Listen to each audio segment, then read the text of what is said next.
Cara nak dapatkan bokeh yang macam ni.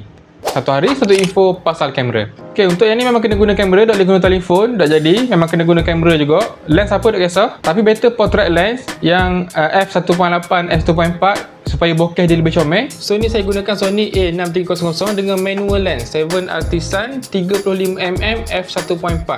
Bila guna manual lens ni lebih senang lah kita nak control fokus untuk dapatkan bokeh tu kan. Dan untuk dapatkan bokeh yang berbentuk love tu, korang perlu buat benda ni. Gunalah kertas ke kotak ke apa-apa, potong comel-comel biar besar sikit pada ukuran lens. Lepas tu letak je dekat depan kamera kita, depan lens kita macam ni. Ikutlah nak ikat dengan getah ke nak pegang macam ni saja pun tak apa. Lepas tu boleh tengok apa-apa lampu yang dia blur biasanya bulat, dia akan jadi bentuk macam mana yang kita buat tu. Kalau kita buat bentuk love, dia jadi bentuk love lah. Ni kalau kita buang kertas tu, dia bulat biasa kan. Lepas tu bila kita masukkan, dia akan jadi bentuk love. Tapi kita kena adjust sikit lah supaya bentuk tu nampak comel. Bukan bentuk love saja boleh buat, boleh try juga dengan bentuk-bentuk lain, bentuk bintang ke. Macam ni saya try dengan bentuk anak panah. Okay, mengikut kreativiti sendiri. Selamat mencuba.